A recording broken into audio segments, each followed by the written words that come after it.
Workers is definitely the hot topic, and in my opinion, a game changer for the way that the community will interact with Notion and in the work that we do.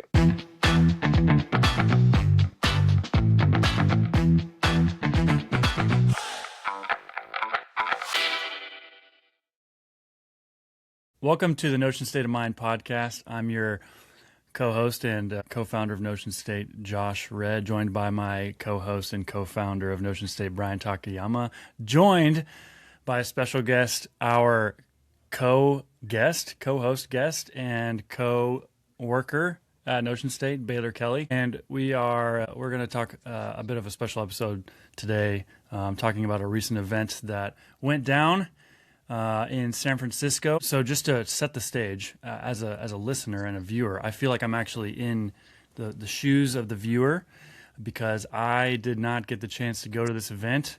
I only have a severe case of FOMO, and so I'm going to ask all the questions, and hopefully I get to the bottom of what went down and give you the full picture. So with all that said, let's kick off the episode. Welcome, Baylor Kelly, to the podcast. Hey, thanks for having me. I feel honored because I believe I'm the first guest on the Notion State of Mind podcast. You are. So got to go first, really got to set the bar, and then everyone else can take it to the next level from here. I'll set a pretty fair baseline. It'll be great.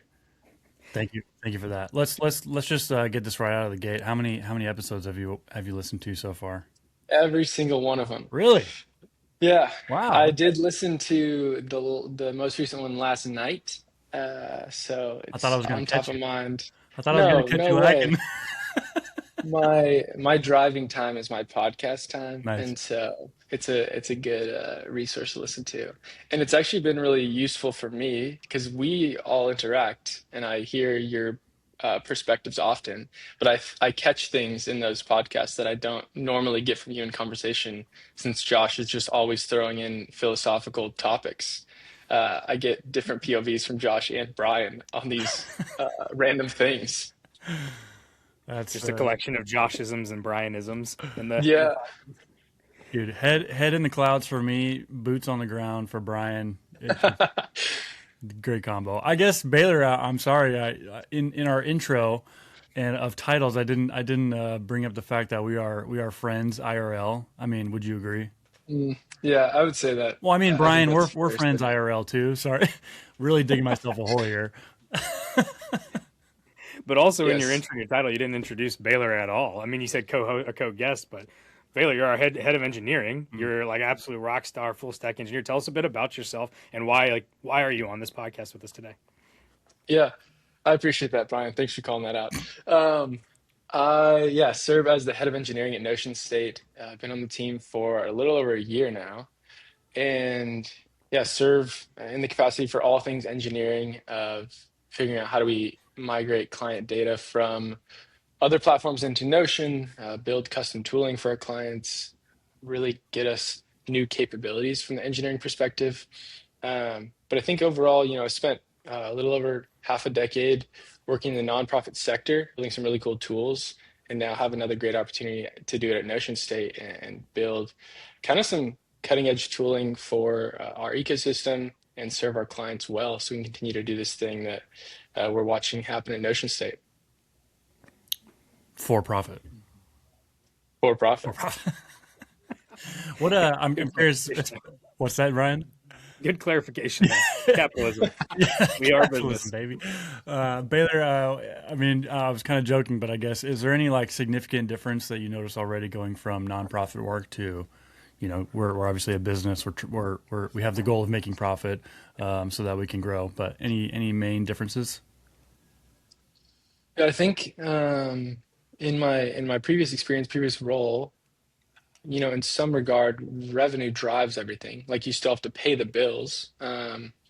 It's just more at the forefront, and it's open and clear of okay, what's our strategy moving forward to increase revenue so that we can continue to keep the doors open and grow, obviously, and getting to play more directly in like direct involvement in that at Notion State has been really interesting for me because I enjoy business, I enjoy strategizing in those ways, and so I think the openness and clarity that happens at Notion State around revenue, profit, upcoming potential clients and things of the sort. I've really enjoyed. It's been, I think, a stark difference from previous experience to what's happening in Notion State, and so I appreciate it. Nice.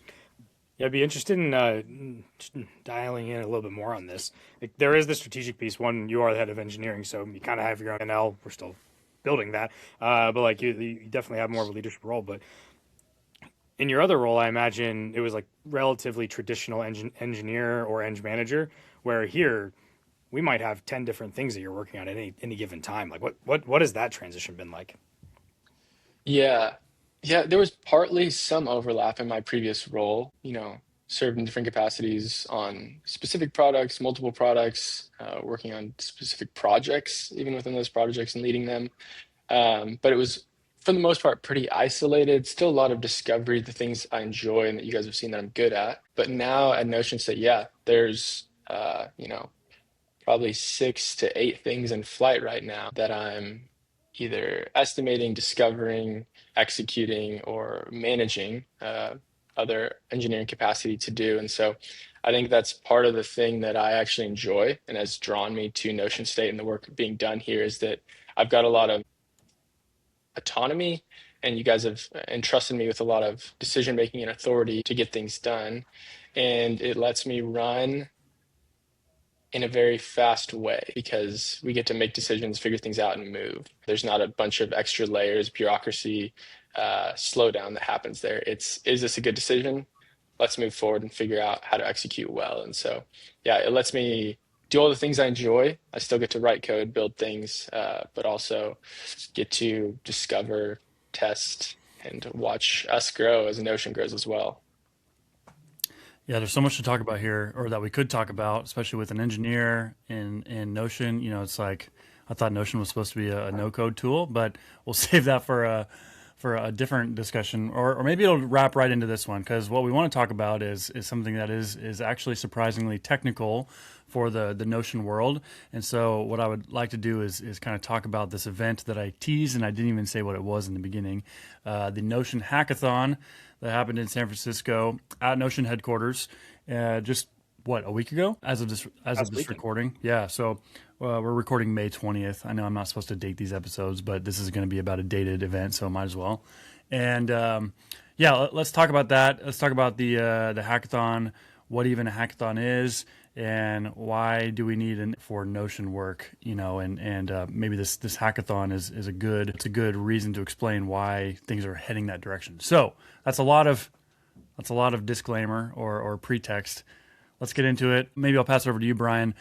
What was this event? What is it in the grand scheme of the Notion world? What was going on? Yeah, so on May 13th, there was a big Make with Notion launch. It was the launch of their developer platform.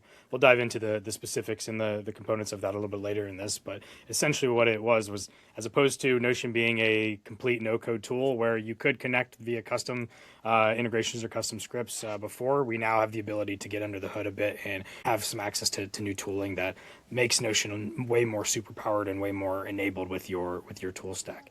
So they launched all these new features, and they had meetups across the world. I hosted one in Barcelona, and as they were giving the keynote and walking through the presentation, afterwards there was just like silence in the room because typically it's like this new tab block, or you can now generate AI images, and this one was so technical that people didn't really know what to say. In fact, the first thing somebody said when I stood up and asked them what their thoughts were, I don't know what I just saw, but it sounds really awesome and powerful. And I think that's generally felt across the broader Notion community. And something that they did to help make it more accessible and define use cases very quickly is they held a hackathon this past weekend to very quickly develop hundreds of use cases built by a bunch of other people. And that's the event that we went to over this past weekend. Starting Saturday morning at 9 a.m., we got a demo of the tool, and then basically we worked until presentation started or pencils down on at 12 o'clock on the following Sunday. So that was the event, but I'd love to pass it over, Baylor, to you. Explain what a hackathon is and kind of set the tone for what was the environment. Yeah. So semi-traditionally, hackathon is a 1, 2, 3 day event, sometimes longer. Come together, go heads down on the keyboard, and build something unique, challenging, cool to win a competition. So There's typically a theme or categories that you can aim for. Notion's hackathon, as being kind of centered around this launch of the new developer platform, had three different themes of autonomous sidekick, workflow, like extensive workflow, and then what they dubbed chaos mode. Basically, you see it and that's insane. Why did you even build this? But that's also awesome. Um, and so the end goal here is to win. It's, there's typically a large prize. Like in our case, there was first place was $34,000 in 34,000. tickets. Yeah. Yeah, $34,000 in tokens or credits from various providers, Wow. OpenAI, Anthropic. There's also a raffle for a Mac Mini, given away by MiniMax. And so, yeah, the end goal is typically it's around some specific tooling or a specific platform, but it is, yeah, a way to get the community together and rally and build some things that most people don't have the time for in their normal work week, and give a fun excuse to get together and eat some food and have some drinks and maybe even a laugh or two. And so the hackathon this weekend is really focused on the new developer platform tooling built around the Notion CLI that they launched, tooling called Workers, and then in the future, somewhat the Agents SDK that'll be coming out in the coming months. I'm glad you just said that because I wanted to stop there real quick before we went further. For the non-technical people, which could be a lot of Notion users, what did you just say? You said CLI, SDK, and workers. Maybe just give a brief explanation of Yeah, what those are. yeah. So I'll start with the Notion CLI. More people are familiar with CLIs nowadays because of Claude Code, OpenAI Codex, tooling like this that gets people in the command line. All that CLI stands for is command line interface. I'm pretty sure that's right. I'm gonna get my engineer card revoked if I don't get that right. But yeah, CLI, command line interface. And so it's tooling at the terminal level, at the command line level, to interact with Notion natively. So instead of going to the Notion API, we can go directly through the command line, go to what they're dubbing as like the command is NTN, Notion, and interact with data sources, pages, the whole gambit. And this includes tooling for workers. So you have your CLI, the way to interact with Notion via the terminal, via the command line. You have Notion workers, new tooling to build out some stuff that we can talk about here in a minute. And then the Agents SDK, not really rolled up in this event, but teased in various ways that it's coming. Uh, an easier way to interact with custom agents, prepackaged agents in Notion via the command line, via the CLI. So are you telling me that I can interact with Notion via my terminal instead of using Notion? Absolutely. And Yeah. what is there, are there things that I can do in the terminal that I cannot do in Notion? Like what is the benefit of using the CLI besides, wrapping in workers to the equation? There are caveats. The goal, it seems to be, is that they would have seemingly full feature parity. The main focus and why they wanted to build a CLI, as they describe it and as we interact with it, is for agents. They're pivoting and focusing on this future of AI interactions in all of software, but specifically in Notion, where all of your organization's context and what becomes your orchestration layer here, they are giving your agents a direct way, an easy way, a defined way to interact with Notion without needing the API or even an MCP, both still useful and have their place, but adding a new opportunity to interact directly with Notion via the CLI. So we get a lot of use out of the CLI this weekend at the hackathon. I foresee myself using the Notion CLI often as I continue to develop internally and for our clients as well. Is it fair to say that the CLI is kind of more navigable map for an agent to be able to interact with and do something, and that's why it makes sense to create your own Notion-based CLI? Yeah, yeah, I think so. Even watching an agent navigate the tooling is interesting in itself, of it calling help flags, help parameters to see the options available. The way that Notion has built the CLI to make it very easy for an agent to navigate and see the potential calls it can make is awesome. It streamlines a lot of the things that I previously would use the API for, or even the MCP for, almost native for the agent workflows that we're building out right now. Is this too much of a simplification? But like Notion, the UI, very human friendly. CLI is made to be agent friendly. Absolutely. Yeah. Yeah. The I would also say MCP the API isn't CLI, that human friendly. Like the CLI is even more human friendly than the API is. yeah. Yeah. CLI, MCP, API all have their place. Brian and I discussed this over the weekend as well. I think I'll still continue to use all three of them, but the CLI is becoming the default in which my agents will interact with Notion at the baseline and then typically fan out from there and find the best use case for the work I'm doing in Notion. Not to put you on the spot, but when would you directly use the API versus the CLI? Like in what instance? Yeah, I think migration is a great example. Anytime I'm taking data or really structured flows, data is the greatest example, something like data migration, where instead of needing to make Notion CLI calls over and over and over again, I can build out my data in a very structured way and systematically call to the API very quickly. You could potentially, you likely would still do it, could still do it through the Notion CLI, but I think it makes more programmatic sense to hit it through the API to have structured HTTP responses, to know exactly what you're expecting. And the APIs, the CLI is built on the API, interacts with it in a similar fashion. But there's something to be said that the API gets hit and beat up every single day. The CLI is still newer. And so if I'm going to trust anything right now, I'm going to continue to trust the API to handle my large scale systematic access to Notion and making edits like that. And I mean, correct me if I'm wrong, and this is where I'm just going to shamelessly say I'm not an engineer, so don't blame me if I don't know the answers here. The CLI, I mean, that is a machine local kind of thing that you can interact with, or am I wrong there? Like an API, you could set it up to kind of run in the web, in the cloud, right? Like speak to the non-technical users. Whereas like I'm assuming like CLI needs your terminal open. That's a local kind of activity that you also should be choosing between when you're kind of deciding which to use between the two. Yeah, that's a good question and distinction.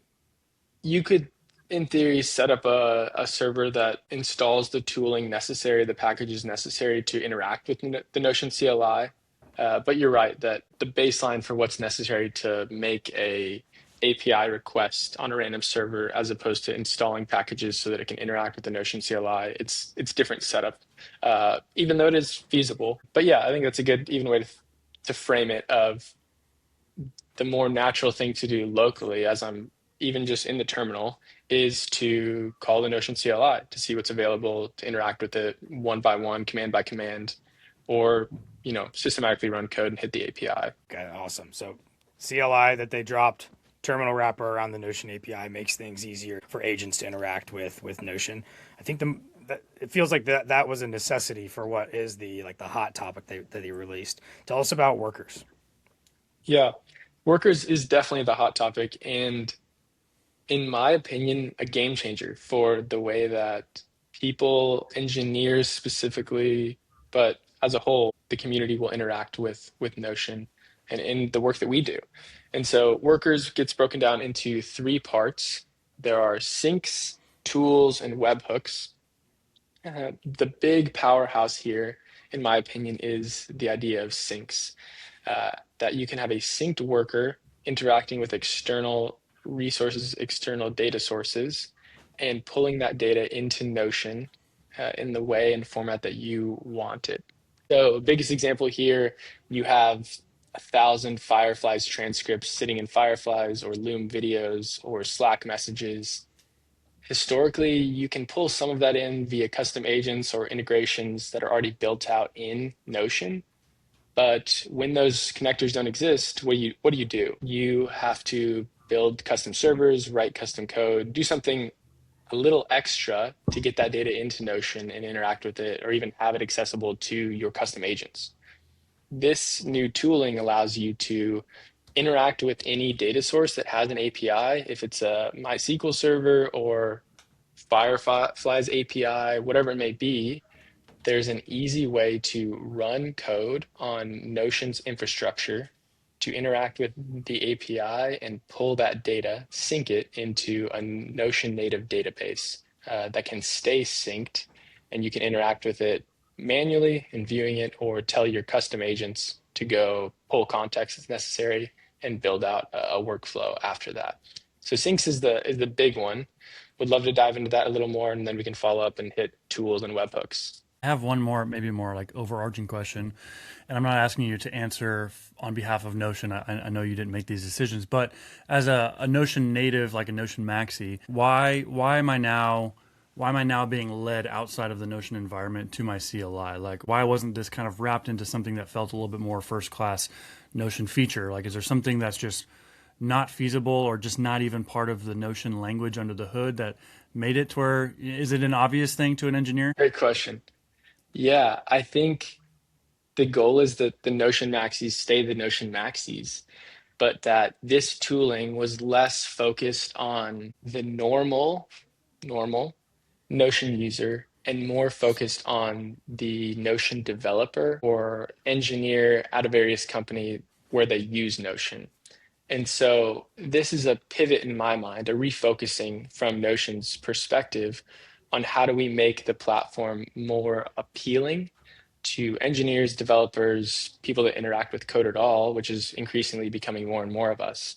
And so not being baked into the UI isn't saying that this isn't featuring for all users, but it is a focused subset of the users that they're really trying to focus on and pull in, because they see this growing future in the AI world where everyone's using Claude Code and Codex and all this other tooling, to give them a new opportunity to bring in more users and even gain favor, I think, in the engineering community for how engineers can interact with Notion, and it can be a useful tool for all of us. And one thing that I would add to that, and just to push back on not being first class, is for us to get a synced property into Notion today, we were reliant on a Notion engineer to build that synced property, the Jira sync or the Salesforce sync, because it's directly interacting with the interface. Whereas today, that the ability to now create this sync or create these connections is democratized to anybody that can open up their CLI. So it's actually like expanding your use cases to Notion by inviting engineers into the conversation. Yeah, I don't want to skip over that point. I think that's really important to touch on, because on the surface level, I could see where somebody might kind of point the finger at Notion and say you're veering from your mission to like make software tool making ubiquitous for everybody. They've given people the building blocks and the fundamentals. They call them primitives. Actually, what you just pointed out, Brian, was exactly what they did. They're making things primitive. And the example you gave of like an engineer previously had to make a specific Jira sync or whatever sync. We've seen a few instances in the past where Notion has kind of pre-baked in, some of these features with opinion, like the sprint kind of feature, and the community just threw a giant fit for good reason. I was one of them, because it's like taking the Legos and gluing them together and not letting me actually take it apart. Well, give them the credit where they're due. They're doing the harder work of not just giving you the Jira sync and all the other syncs, but the meta sync, like make your own sync, right? Like the tooling to make the tools. And that's what Notion's all about. So really appreciate that. Yeah, absolutely. And it's thoughtful and intentional in the way that they did it. They built these tools and have given frameworks and templates so that they are easy to build. Building a sync, building a tool, building a webhook, very easy, and allows you the opportunity to customize it however you would like. Pull whatever data you want into your sync database, format it, structure it, however you want via some custom code. And so I think they've been thoughtful in building it out and giving us these specific tools to allow us to continue using Notion for the things that truly matter. My last comment here, what I really like about what you said about the CLI being kind of the doorway to some of these subset features or features for a subset of the audience. Is that's exactly what it is. You kind of have to walk through that door to access it, and by walking through the door, you're essentially agreeing that this is now the world that I'm going to agree to be in, and if it breaks, it's my own fault. Whereas when you're interacting in Notion, you kind of have some pre-baked expectations of UI and UX and how the software works, and you kind of you don't want to see a bunch of bloat happening, so you're kind of being forced in the back door, and if you're going to go in the back door, you got to live by the back door rules. So I think that was actually a good call out there. And I think even before we move on to the other tooling that was provided, it's awesome and also a double-edged sword. The same way that we have all the features available in Notion today, it gives users the ability to build whatever they want, but it doesn't mean users are good at building what they actually need or knowing what they need. And so the developer platform has given a new set of tools for non-technical, differing skill levels to build out custom syncs, custom tooling, custom webhooks. And it does open the door for a crazier mess when Notion State shows up to help you. Job security. Exactly. It's Thank just you. layering on another framework that we need to be able to provide a client or provide a user on how to think about this and how to approach it. Because when you Absolutely. don't know, you don't know. Like you don't know what a pacer's for. You don't know how it's going to impact the company's API limit at a specific company. You don't know like I want this data as fast as possible. It's not about do you need it. Maybe you only need it to sync once a day as opposed to every 30 seconds, right? It's like just a new like we need to now expand the knowledge with a framework to help people make these decisions, or else, to your point, it's going to be pretty chaotic. Absolutely. I would want to encourage any listeners that like while there is like a gate to walk through that is technical. Don't miss the timing of the release of this developer platform. It's not a coincidence. It's not a mistake. It's not late to the game. They could have done this years ago, right? But the reason why it's so useful now is because they're not just expecting a bunch of traditionally trained engineers to interact with Notion. Now engineering is more accessible to everybody, and they fully expect people to now be able to use Claude or Codex or whatever to help them build these tools and not have to have the really deep engineering experience. Obviously, there's going to be some ditches to fall off in, but it's now so much more accessible for everyone. And so I would just strongly believe that that's why it's opening up now in the AI era. So it's not meant to be inaccessible to a non-technical person. I think they assume that non-technical people can now at least understand what they want and communicate it, and then have tools help them do the more technical stuff, writing the language that they don't understand to get to that point. And to that point, and Baylor, tell me if I'm wrong on this, but to that point, the place to start isn't your terminal. Don't command M and start to try to work with it. The place to start is find the Git repo, put that into a Claude chat, and just talk to it about this repo to understand what is possible and how to use it. It is introducing you to a whole new way of thinking and a whole new world of opportunity, but make sure you understand it before you just start trying to do it. Yeah, they've baked the Notion Workers template with Claude files, instructions, very clear guardrails for how to build this tooling. And intentionally so. They expect exactly what you guys are talking about. And the number of people I'm seeing posts in internal, public, and private channels about building a new tool, they have no experience writing code, but they've built a synced worker for their Strava data or random things like this that they enjoy and want in their Notion workspaces is increasing and awesome that people can pull whatever they want and build fun little side projects. Well, I know we're really diving into the depths of this functionality. Do we want to hit on tools and webhooks real quick before we jump over to the hackathon? Let's do it. Quick walkthrough, tools, little snippet of custom code that you can run on Notion's infra. So synced workers pull in data from an external source, can still modify and construct it how you would like. Tools are a way to run a specific snippet to do nearly whatever you would like. It can be initiated by the user, or you can set up tools to be initiated and called by a custom agent. So the workflow that you used to have of one custom agent doing 30 different tasks, where a few of them were really LLM intensive or agent oriented, can now be split up into 30 different steps, where 20 of them can be custom tools with a deterministic output and driven by custom code, as opposed to burning Notion credits or credits broadly for AI usage when it didn't really need to be AI.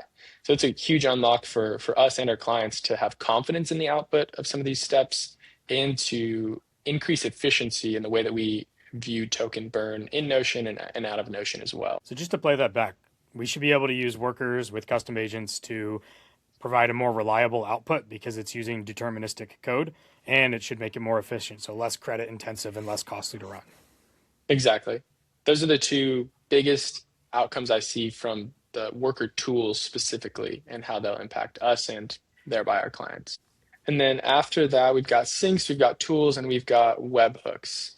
Once again, a simple idea, but it's that you can set up a webhook via worker webhooks to take in data from anywhere. If it's a Salesforce event trigger that fires when a new account is created, you fire it to the worker webhook that gives you a specific URL to send the data to. It catches that data and does whatever your custom code says. And so it's another new way for you to build out complex systems within your Notion workspace and keep it Notion native. I think that's a big upgrade here, is that you don't need an engineering team, an infra team, whoever, to spin up custom infrastructure, custom servers to do this build out. You can build it out in Notion itself and not have to worry about the additional privacy and security concerns that come with an external platform. You can spin it up in-house and trust that Notion is handling all the complexity on their side. Yeah, I think that's the piece that I'm most excited for. In this vibe coded era, for us to create these custom solutions, we had to stand up our own Vercel environment to deploy this code. Now it's native to the platform, which will make it much more likely that enterprise organizations are willing to build these capabilities and functionality into the program, which I think that's just such a massive unlock for IT intensive organizations. Yeah, if you really shed that layer of like the platform being used and you get down to like these platforms are being used to create workflows, if we were using, specifically speaking about like enterprise as Notion State, like you just said, Brian, we could stand up Vercel and Supabase and all of our own. We're building our own tooling, and Baylor can speak to how allergic to that kind of thing a business would and probably should be, right? But now, let's assume they're not okay with that. Now we can just not talk about the platform, but talk about the workflow and the logic, and we don't even have to introduce any of that custom made stuff that's vibe coded. We're using, the platform Notion, their own infrastructure, their own security. They've already provisioned it. What's the word? Secured? I don't know. Like the formal process, businesses have already gone through the formal process of, calling this app and this platform okay and safe. And so now we actually have a wide open door to help people without introducing, vibe coded products that we have to keep up. Yeah, exactly. I think even in my time at Notion State, the number of clients I've worked with that we've stood up custom servers for or a similar idea, where there's always a step of a security audit from an IT team or security team that says, okay, well, you're standing up a custom server. I need all, compliance checks on these things. Whereas now we've already audited and said Notion is compliant for holding all of our organization's data. We're continuing to keep that hosted within Notion infrastructure. Exciting times. It's such neat and such cool functionality that is being brought into the platform. I know we're kind of running up on the time that we have allotted. Is there anything else that we should cover on this one? I know we didn't talk about the Agent SDK, but I also acknowledge that it's not even released yet, so maybe it's an episode in the future. Should we dive over to the hackathon? Let's do it.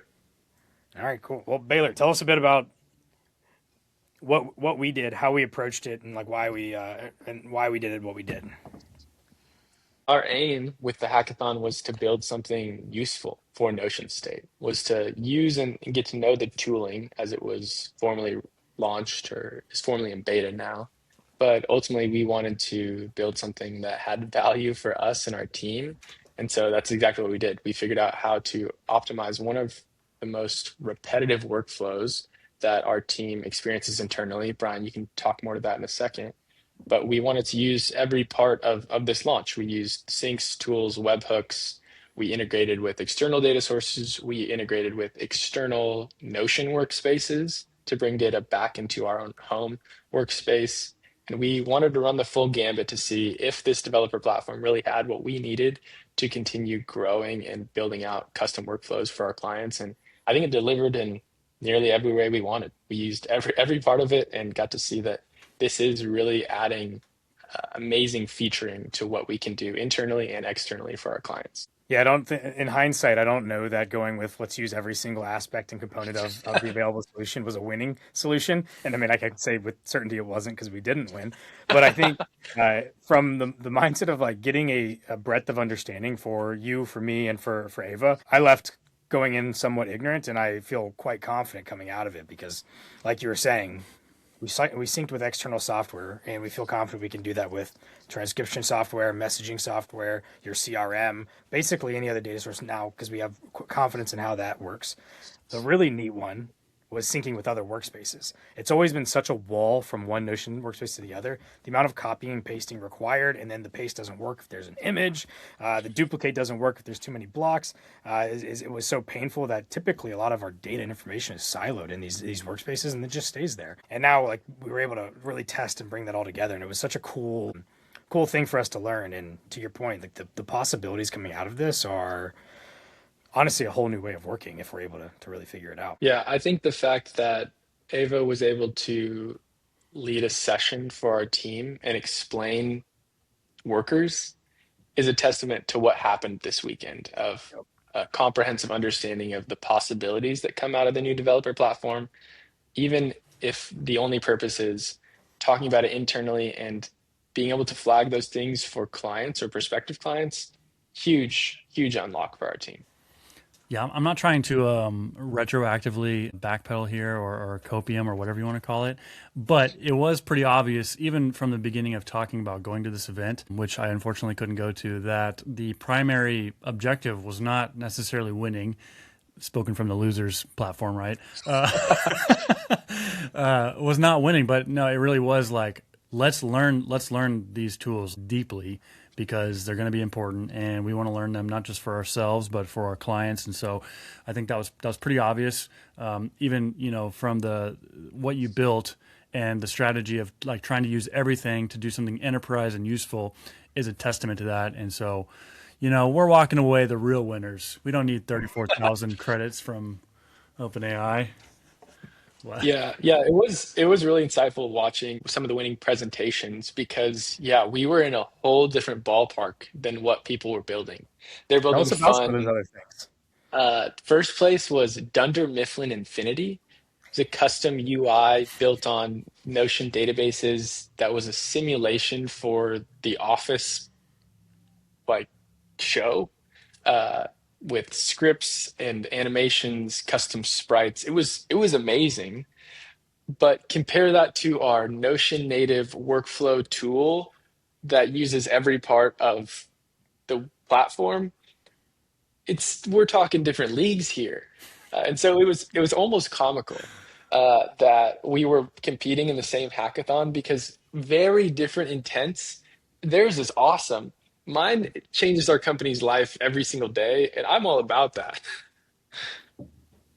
What were the other ones that you remember? Some other fun ones were a Lord of the Rings themed battle simulator. Custom, most of these have custom UIs, custom front ends just built on Notion as the back end. And so Lord of the Rings, there was one called Snoopy AI that was a little more Notion focused, but automating callback system for small businesses. Some really cool use cases, things that we didn't even consider when building for this hackathon. It was always how do we drive value for our team and our clients. And so it was funny being in this room with a ton of hackers building some amazing things, so creative. And we're like, how do we keep this Notion native so that we can really be Notion maxis? And we're like, oh, we're in the wrong house right now. The important thing about that was like the idea of workers and the creation of them is to keep people in Notion. Like we wanted, like the purpose of this is to bring your data here so you don't have to app switch. And everybody that won literally created another app for you to leave Notion to get to. So we'd like to file an appeal, is what we're saying. No, No, no absolutely. appeals. No appeals. Okay. We'll go to the next one though. Yeah. We'll probably still build something that's workflow related though. Yeah. It was almost comical, our first round judging, when we're showcasing our Notion native tool, where we're all so stoked that it's Notion native. And I think they were underwhelmed that it was Notion. And so it's funny coming from the Notion Maxi side of like, this is what we do, this is what we love, to these, the first round judges. I don't think Notion employees, they're, employees at various different companies in the Valley. And so it was just funny seeing this different perspective on Notion that we don't always interact with, but it was enjoyable. Amazing. Well, as we're wrapping up, what was your number one highlight from the weekend? My number one highlight, learning more of the Brianisms, the Ava-isms, hearing my own call outs of that. Apparently every time someone enters the room, I go, "What's up? What's up, guys?" Yeah, I think getting an opportunity to interface with different people from the community, outside the community, and even the internal Notion engineering team, getting to talk to some of these engineers that built the developer platform and hear more of what's on the roadmap and what's coming gets me really excited for continuing to build on Notion and interact with their internal teams to hopefully make Notion this full platform that anyone can use and will use for their whole organization. Absolutely love that. My favorite moment was the workshop that we did the Friday before, where we just sat in a conference room for 4 hours, and it was like 80 degrees in that conference room, but we just banged out this insane diagram where we put our brains on the board. And it was just cool and fun for us to like think deeply like that in person, because in a globally distributed company, you don't get that chance very often. Yeah, even just seeing the output from this, I even slacked Brian today. Like we really need to do like a quarterly or a monthly Notion State hackathon. I love that we have an async remote work culture, and we're always going to like stand on that. But there's nothing like putting people in the same room, whether it's virtual or real, for an extended amount of time with a problem to solve, and just seeing what happens. I'm just all about that. So I wonder if we can make that happen. We absolutely should. And I know, Josh, you mentioned a few times the FOMO. If it was any other day, we know that you would have been there. You were just being a good father, celebrating your daughter's second birthday. And honestly, we would have been upset had you come, because I would have been going against your principles and first principles on like family first. So we respect you for not being there, and we wouldn't have That's right. respected you for being there. That's right. That's right. Appreciate that. Yep, had a good time at a 2-year-old's birthday party. I say that funnily enough, but it was really fun. Good time, hanging with family. And yeah, appreciate that. Something that we want to take seriously, even at Notion State. Am I shamelessly kind of like talking us up a little bit in case you're interested in working for us? Yes. We have a very async remote culture. We care about life, and we want to not just talk about it, but be about it. So yeah, anyways, that's where I spent my time at my 2-year-old daughter's birthday party, and had a good time there. Yeah, well, it's been fun on mine. Thanks for having me. I'm honored to be the first guest on the Notion State of Mind podcast. Is it weird if I listen to this podcast afterwards, or I got to keep my 5 for 5 record here? Yeah, I mean, just have fun listening to your own voice. I don't know if you've ever experienced that, but it is a hill to climb to get used to it. Mm-hmm. Yeah. All right. Well, that wraps it up for this episode of the Notion State of Mind podcast. We hope that you found something valuable, whether you were technical or non-technical. We appreciate you tuning in. Thanks to Baylor for showing up and even going to San Francisco and participating in the hackathon. To Brian and Ava for going as well. And we hope that you found value out of this podcast episode from the leading Notion consultancy. See ya.